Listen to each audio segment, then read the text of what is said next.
Welcome back dear students. स्वागत है आप सभी का एक बार फिर से अभ्यास पॉइंट के इस यूट्यूब चैनल पर। डियर स्टूडेंट्स, आज की क्लास में हम पढ़ने वाले हैं क्लास 10th की एक बहुत ही छोटी सी और बहुत ही शानदार सी पोएम जिसका नाम है a tiger in the zoo, written by Leslie Norris. इसके बारे में आज हम पढ़ने वाले हैं। एक बार पढ़ने से पहले इसका ओवरव्यू हम ले लेते हैं कि इस पोएम में कहा गया है। सबसे पहली बात, इसमें एक जू के अंदर जो टाइगर है उसके बारे में बात की गई है। ये जो टाइगर है इस जू के अंदर हमारा पहले का जो नेचुरल हैबिटेट था, जिसको अपन जंगल कह रहे हैं, उसमें किस प्रकार से रहा करता था और जिस प्रकार से उसकी स्वाभाविक क्रियाएं हुआ करती थी, वो चीज़ें छोड़ करके एक केवल मात्र हम कह सकते हैं शोफीस के तौर पर जू के अंदर कैद हो जाता है। तो यहाँ हमारा जो कवि है वो तुलना करता है उस टाइगर की जो कहाँ पर था पहले जंगल में और अब फिलहाल कहाँ पर है, जू के अंदर। तो दोनों के बीच में कंपेयर किया जा रहा है लेखक हमारा नेस्ले नॉरिस के द्वारा। बात करते हैं, this poem contrast A tiger in the जू with the tiger in its natural habitat. ये कविता जो है वो कॉन्ट्रास्ट यानी तुलना करना, कविता जो है उसमें तुलना की गई है किसकी, एक टाइगर जो कहाँ पर है इन द जू, उस टाइगर के साथ जो कहाँ पर है इसके natural habitat. Natural habitat means प्राकृतिक आवास जो है, प्राकृतिक आवास, इन दोनों के बीच में तुलना की गई है। प्राकृतिक आवास कौन सा है, जंगल। किसके बारे में बात की जा रही है यहाँ पर, जंगल के बारे में। तो जो टाइगर जू के अंदर था उस टाइगर की कंपेयर किया गया है किससे, जो टाइगर कहाँ पर है, जंगल में। The poem moves from the zoo to the jungle. ये कविता जो है वो स्टार्टिंग होती है कहाँ से, उस टाइगर से जो कहाँ पर है जू के अंदर, कहाँ जाती है, उस टाइगर की तरफ जो जंगल में था, बैक अगेन, और एक बार फिर से वापस कहाँ पर आके समाप्त होती है, उस जू के अंदर जो टाइगर है वहाँ पे। Read the poem silently once. एक बार इस कविता को हम बड़े शांति से पढ़ते हैं और उसके बाद से which stanzas speak about the tiger, और फिर हमें पता लगाना है यहाँ से कि कौन सा जो स्टैंजा है वो बात करता है उस टाइगर के बारे में जो कहाँ पर है, जू के अंदर।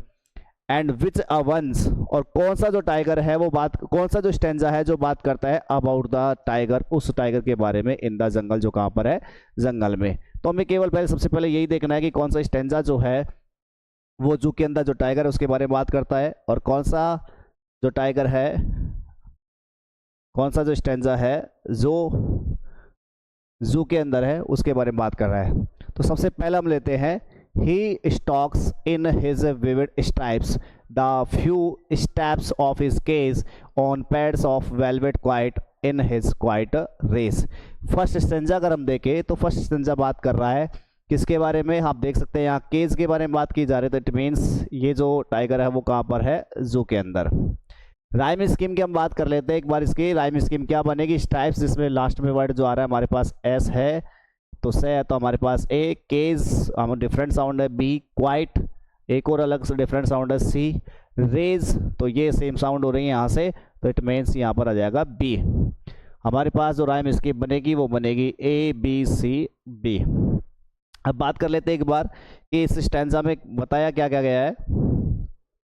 तो सबसे पहले देखते हैं स्टैंजा में क्या कह रहा है, the he stalks in his vivid stripes. He यहाँ किसके लिए रेफर किया जा रहा है, हमारे टाइगर के लिए, कि जो टाइगर है स्टाक्स, स्टाक्स का मतलब है चहलकदमी करना, रोम जिसे हम कहते हैं, इधर उधर घूमना।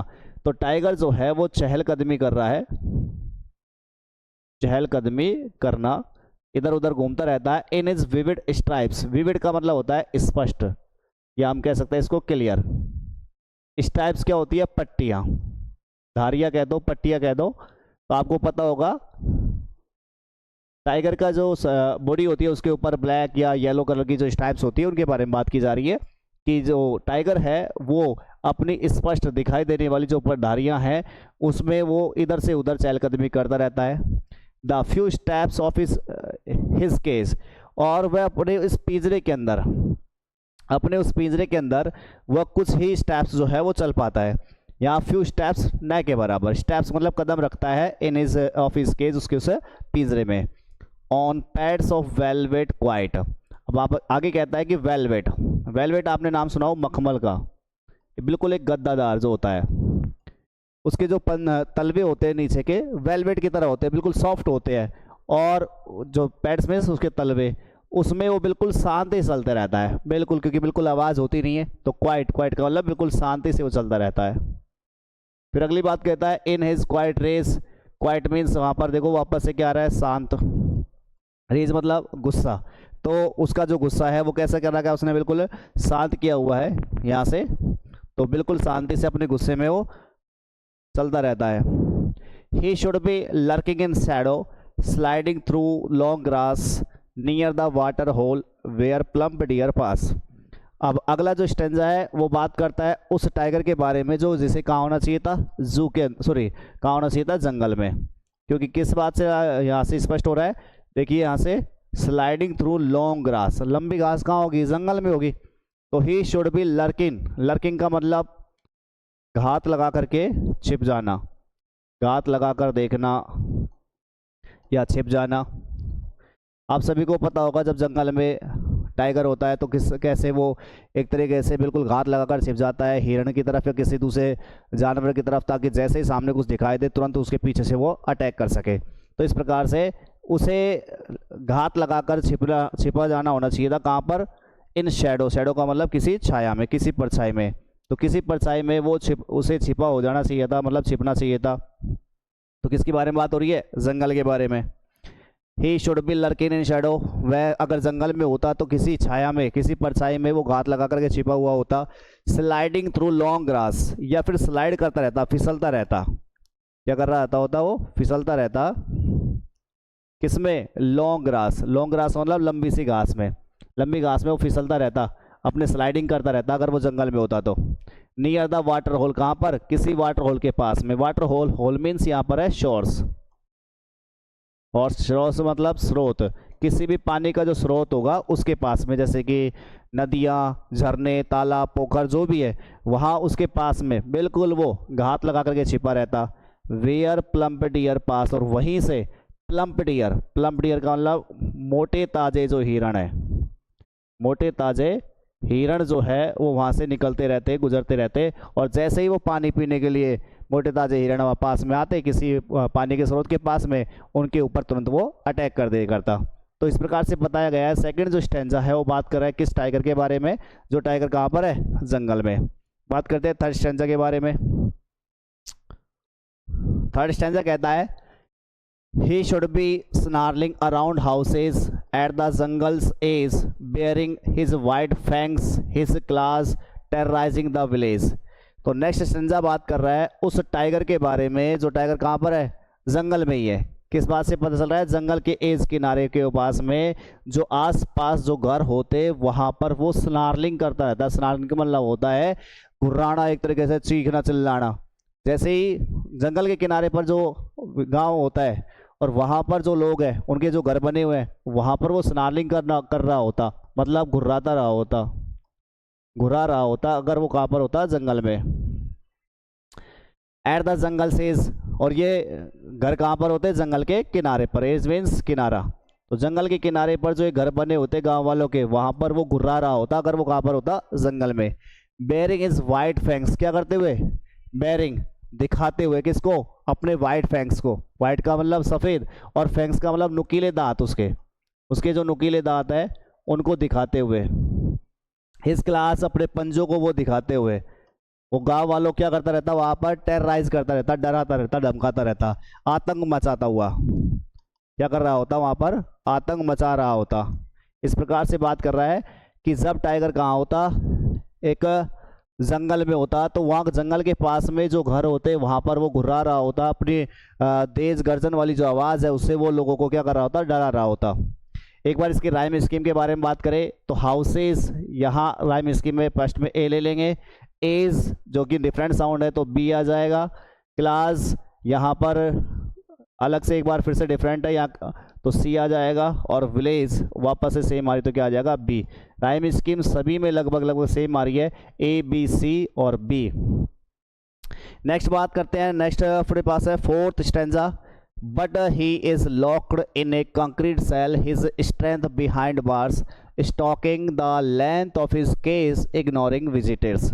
हम बात करते हैं चौथे स्टेंजा की तरफ। चौथा स्टेंजा जो है उसमें बात की जा रही है कि जो टाइगर है वो कहाँ है, सबसे पहले तो टाइगर है वापस से कहाँ पर, जू में। किस बात से क्लियर हो रहा है यहाँ से? Concrete cell. कंक्रीट का मतलब क्या है? सबसे पहले कंक्रीट मीन्स पक्की, जो बिल्कुल सीमेंटेड होती है, हम इसे क्या कह सकते हैं? सीमेंटेड। सेल मतलब कोठरी।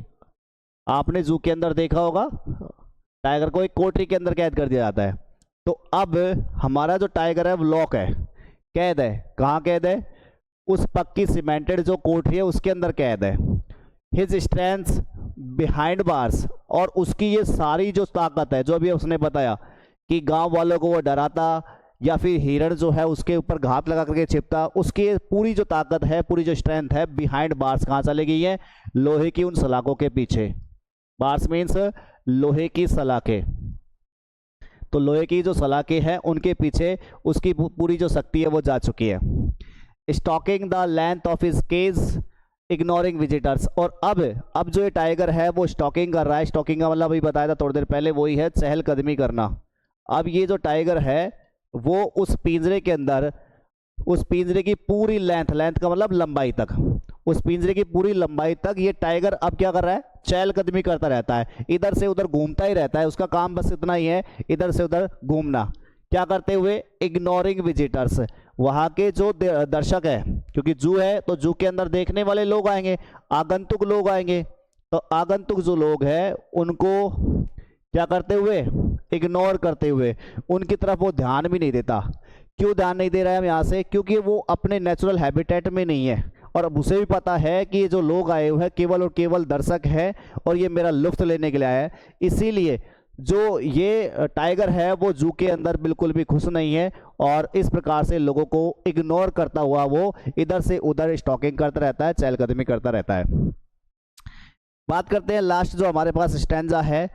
He hears the last voice at night, the patrolling cars, and the stares with his brilliant eyes at the brilliant stars. Next जो लास्ट स्टैंडा है हमारे पास में, इसमें कहा गया है कि जो टाइगर है वापस एक बार फिर कहाँ पर है? जू के अंदर, जैसे कि अपन ने पहले ही बता दिया था। फर्स्ट स्टैंजा जू में है, सेकंड स्टैंजा जंगल का है, थर्ड स्टैंजा भी जंगल का है, फोर्थ एंड फिफ्थ जो स्टैंजा है वो किसका है? जू का। और समापन भी हमारे पास में यहीं से हो रहा है। He hears the last voice, वो सुनता है, किसको सुनता है? द लास्ट वॉइस, अंतिम आवाज। कब सुनता है? एट नाइट, यानी रात को। रात को वो अंतिम आवाज सुन रहा है टाइगर। किसकी सुन रहा है? The patrolling car. अब ये क्या चीज होती है पेट्रोलिंग कार? जिसे हम हिंदी में कहते हैं गश्त लगाने वाली गाड़ियाँ। गश्त लगाने वाली जो गाड़ियाँ होती हैं, यानी कि लास्ट में जो देखने वाली गाड़ियाँ होती है कि भाई कोई केस, कोई पिंजरा जो है खुला हुआ तो नहीं है, देखने वाले जो लास्ट में कार होती हैं उधर से घूमती रहती हैं रात के समय पर, पेट्रोलिंग कार, उनकी अंतिम बार आवाज आती है रात के समय पर, उनको वो सुनता है। He hears the last voice at night, रात के समय पर वो उसकी अंतिम आवाज को सुनता है, जो आवाज किसकी आ रही है? पेट्रोलिंग कार्स की है, गश्त लगाने वाली गाड़ियों की है। And stairs with his brilliant eyes, और अपनी चमकती हुई जो आंखें हैं, अपनी चमचमाती हुई चमकती हुई आंखें, रात के समय पर चमकती उसकी आंखें, उनसे वो निहारता रहता है, देखता रहता है, घूरता रहता है। किसको? एट द ब्रिलियंट स्टार्स, उन चमकते हुए सितारों को, उन तारों को वो रात के समय पर निहारता रहता है, देखता रहता है, क्योंकि किसी समय पर वो ओपन प्लेस उसके जंगल में वो हुआ करता था, और वो रिमाइंड करता है, वो याद करता है अपने उन दिनों को कि किस प्रकार से वो हिरण का शिकार किया करता था, किस प्रकार से वो विलेजर्स गांव वालों को डराया करता था।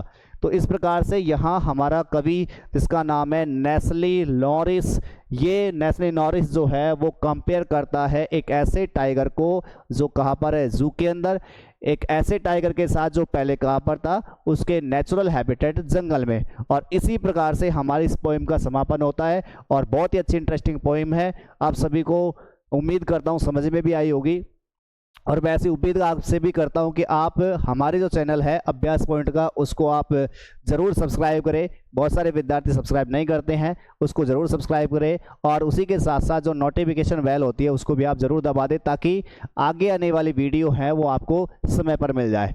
थैंक यू, मिलते हैं आपसे नेक्स्ट क्लास में नई पोएम के साथ में।